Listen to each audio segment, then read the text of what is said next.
जिसमें हम डिस्कस करेंगे create persistent volume, volume claim, pod with storage and जो वॉल्यूम क्लेम है उसको कैसे इंक्रीज कर सकते हैं जितना कि हम लोगों ने वॉल्यूम पीवी वॉल्यूम में डिफाइन किया है उसके हिसाब से। तो सबसे पहले हम क्रिएट करेंगे स्टोरेज पाथ। तो स्टोरेज पाथ क्रिएट करने के लिए हम एक YAML फाइल बना लेंगे, neo cloud sc.yml। ठीक है, अब इसमें API वर्जन जो है, API वर्जन क्या रहेगा, तो ये रहेगा storage.kts.io/v1। बहुत सारी चीज़ें हम यहाँ से लिख सकते हैं, kubernetes.io ओपन कर लेते हैं और यहाँ पे लिखते हैं स्टोरेज क्लास। ठीक है, जो पहली लिंक आएगी स्टोरेज क्लास उसको कॉपी कर लेते हैं। ठीक है, तो इसमें हमने स्टोरेज क्लास लिख लिया है, हम यहाँ पे यहाँ तक कॉपी कर लेते हैं। कहाँ तक कॉपी कर लेते हैं, allow volume expansion is equal to true. ठीक है, अब इसको कॉपी सेव, इसमें कुछ चेंजेस कर लेते हैं। ठीक है, इसमें जो नेम है, ये नेम में लो लेटेंसी की जगह हमको क्या लिखने का है, हमको लिखने का है CSI होस्ट पाथ -SC। ठीक है, और इसमें जो प्रोविजनर है वो kubernetes.io/no provisioner। ठीक है, और हमें जो रिक्लेम पॉलिसी है इसकी ज़रूरत नहीं है, यहाँ पे रिटेन करने की बात कर रहे हैं। यहाँ पे हम डिलीट भी लिख सकते हैं पर ज़रूरत नहीं है, हम इसको वैसे भी डिलीट करने वाले बाद में। तो स्केप कर देते हैं, WQ कर देते हैं। अब क्रिएट करते हैं स्टोरेज क्लास, क्यूब के अप्लाई लिख देते हैं, मीन्स kubectl अप्लाई। ठीक है, -फाइल नाम क्या है। ठीक है, तो स्टोरेज क्लास को हम लोगों ने क्रिएट कर लिया है। ठीक है, अब स्टोरेज क्लास को हम लोग चेक कर लेते हैं कि गेट स्टोरेज क्लास। ठीक है, तो यहाँ पे हमको ये स्टोरेज क्लास बन गई है। थोड़ा सा मैं साइज कम कर लेता हूँ। ये जो CSI स्टोरेज क्लास है ये बन चुकी है। ग्रेट, अब हम आते हैं सेकेंड स्टेप में जिसमें हमको एक PV वॉल्यूम क्रिएट करना है। फिर से मैं थोड़ा सा इसको बड़ा कर देता हूँ एंड हम इसमें अब वॉल्यूम क्रिएट करेंगे, परसिस्टेंट वॉल्यूम। तो एक YAML फाइल बना लेते हैं, neo pv-yaml। ठीक है, यहाँ पे जाते हैं, इसमें क्लिक सर्च कर लेते हैं। ठीक है, परसिस्टेंट वॉल्यूम पहला पेज आएगा। ठीक है, परसिस्टेंट वॉल्यूम एकदम नीचे चले जाते हैं, यहाँ पे क्रिएटिंग ए परसिस्टेंट वॉल्यूम आ जाएगा। ठीक है, और इसमें हम ये वाली फाइल को कॉपी कर लेंगे। ठीक है, अब ये वाली फाइल को कॉपी करके किलर कोडा प्लेग्राउंड में जाएंगे, वहाँ पे पेस्ट कर देंगे। ठीक है, इसमें API वर्जन V1, काइंड क्या है, काइंड मीन्स तो किस तरह का आदमी है, परसिस्टेंट वॉल्यूम, मेटा डेटा हम लोग इसमें PV वॉल्यूम लिख देते हैं। ठीक है, ये नेम आपको जगह जगह डिस्क्राइब करने आएगा, तो ये जो है इसको हम PV वॉल्यूम लिख देते हैं।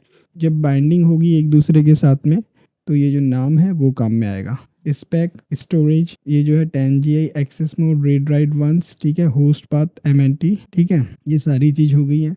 अब हम इसको सेव कर लेते हैं। इसमें एक चीज़ और है, अगर हम इसमें storage class name host path जो है इसमें डिफाइन करना बहुत ज़रूरी है। ठीक है, तो हम स्टोरेज क्लास नेम को यहाँ पे डिफाइन कर देते हैं। स्टोरेज क्लास नेम क्या है यहाँ पे, CSI होस्ट पाथ -SC।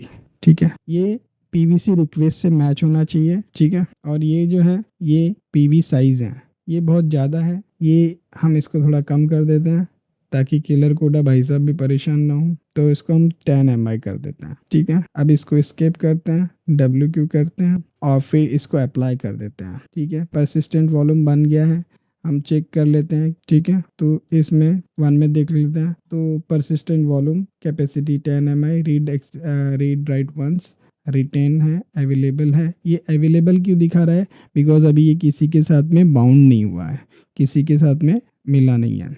ठीक है, स्टोरेज होस्ट पाथ दिखा रहा है और वॉल्यूम, और ये जो है अभी 8 सेकेंड ही हुआ है। ठीक है, अब जो नेक्स्ट है हम इसमें क्रिएट करेंगे परसिस्टेंट वॉल्यूम क्लेम। ठीक है, तो अब परसिस्टेंट वॉल्यूम क्लेम करने के लिए हमको फिर से एक YAML फाइल बनाना है। ठीक है, तो इसको मैं यहाँ पे Ctrl+Y Ctrl+L कर देता हूँ, तो ये क्लियर हो जाएगा, पूरा आपके पास फ्री कर सकते हैं।